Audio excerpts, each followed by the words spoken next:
We all wonder at the moment what the technology of automobility will be like in the future.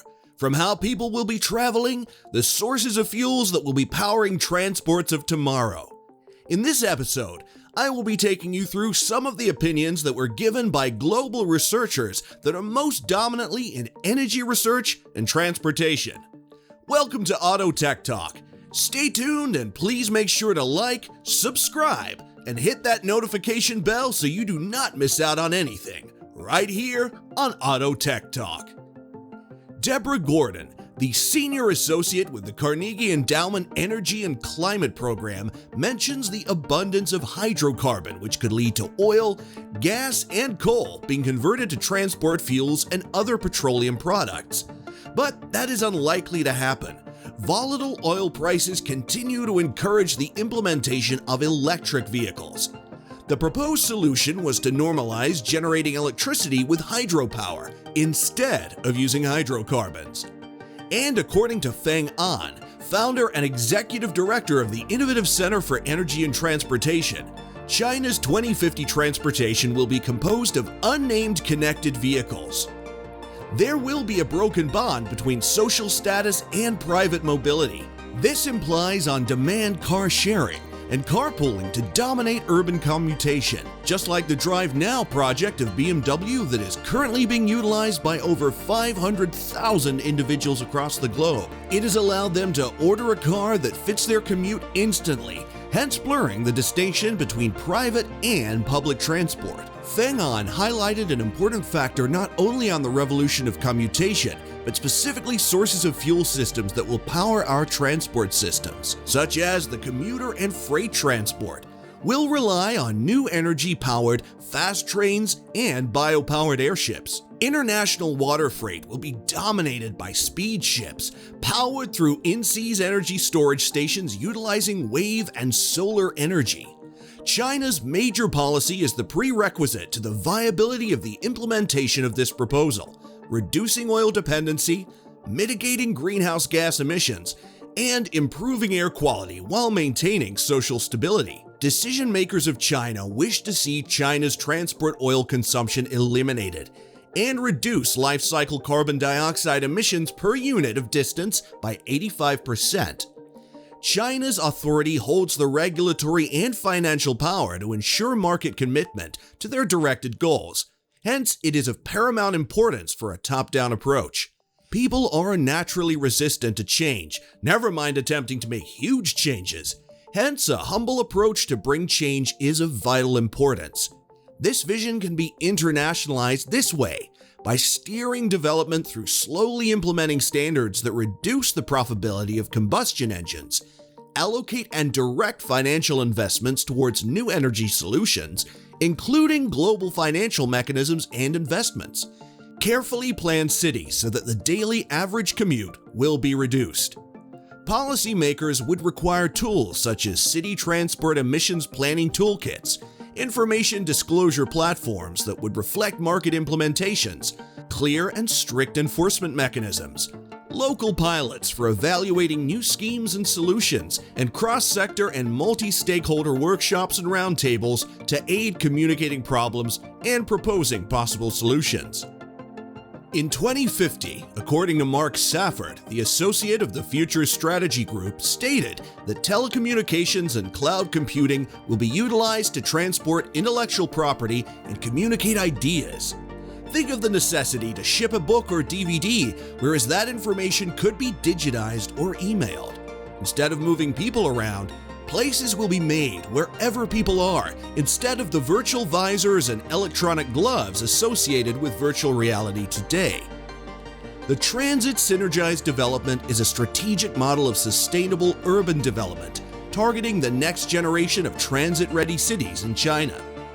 TSD transmits the transit nodes of a city, arguably its socio-economic centers and energy and resource hotspots, into a network of energy hubs, district energy systems that work with the city's power grid to promote energy efficiency and resilience. A network of innovation hubs that collaborate with industries to rapidly prototype new technologies, products, and services, and promote economic growth, and a network of social hubs that foster high-quality urban environments and high quality of life, enhancing the city's image and attractiveness to business and talent.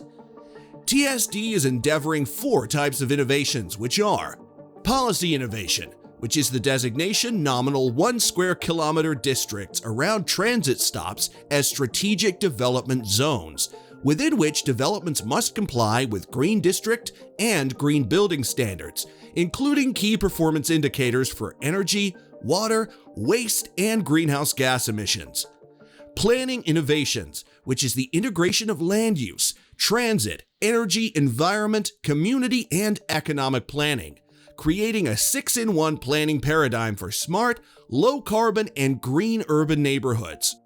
Regulatory innovation, the establishment of regulatory authority to set district infrastructure guidelines, tariff structure, oversight process, and related policies. Financing innovation, which involves the promotion of public-private partnership mechanisms that foster competition, promote innovation, and deliver long-term value to all stakeholders. According to Jim Motivali, the author of High Voltage, the fast track to plug in the auto industry and other books mention that transportation is the second largest contributor to greenhouse gas emissions and accounts for 70% of all domestic oil consumption. Cars are the biggest pollutants because 80% of people who work outside the home make it worse by driving alone to work. He mentioned that the least expensive way to revolutionize the transport system is a very low-tech solution, simply telecommuting. Motorists are encouraged to leave their cars at home at least twice a week. This would result in the reduction of carbon dioxide by 1,600 pounds annually. Speaking of commutation, the Hyperloop might be a new source of traveling. It's a proposed high-speed transportation system for both passengers and freight. Hyperloop is described as a sealed vacuum tube or a system of sealed vacuum tubes having low-pressured air through which a pod may travel, free of air resistance or friction. The Hyperloop consists of 3 essential components: tubes, pods, and terminals. The tube is a large sealed air, low pressure. The coach and the pod names can be used interchangeably, and it is pressurized at atmospheric pressure and runs through the low-pressure medium, which is normally a long tunnel. The pod may use aerodynamic or magnetic propulsion to glide along a fixed guideway, with terminals handling pod arrivals and departures. Elon Musk proposed the Hyperloop concept in 2012 at an event. Elon further promoted the concept by publishing a white paper in August 2013, which conceived of the Hyperloop route running from the Los Angeles region to the San Francisco Bay. His initial concept incorporated reduced pressure tubes in which pressurized capsules ride on air bearings driven by linear induction motors and axial compressors. Then, transport analysts estimated the costs included in the white paper, which significantly highlighted that the project would be over budget by a couple of billions. Hyperloop is now being open-sourced by Musk and SpaceX for it to be further technologically advanced by companies and many other organizations. The Hyperloop concept is very similar to that George Medhurst in 1799, with an idea to move goods through cast iron pipes using air pressure. In 1844, he built a railway station for passenger carriages in London that relied on pneumatics until 1847. The Boring Company by Elon Musk was established with the aim to reduce traffic on roads, reduce space occupied by road construction, and utilize some of the road infrastructure spaces in substitution to make our cities more beautiful and interesting.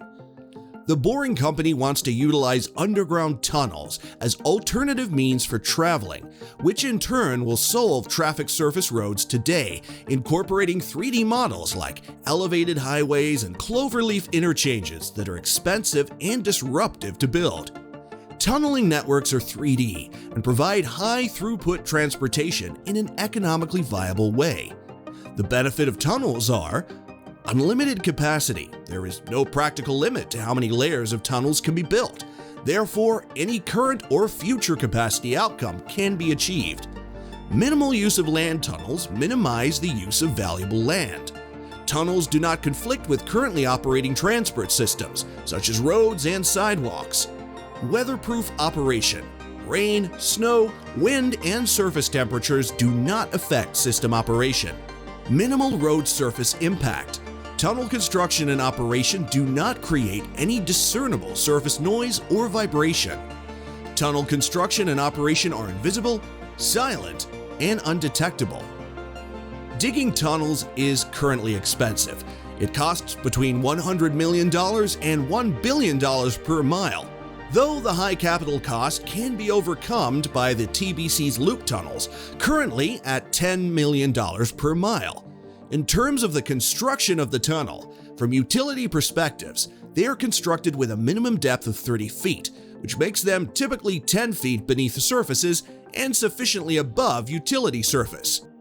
Construction of the tunnels from managing excavation dirt perspective. In typical tunneling projects, excavated dirt is shipped off-site to disposal locations. Such processes are normally costly and noisy. The boring company recycles a portion of the muck into useful bricks and pavers to be used to build reasonable houses to patios. Thanks for watching. Been a pleasure. Please make sure to like, subscribe, and hit that notification bell so you do not miss out on anything. Right here on Auto Tech Talk.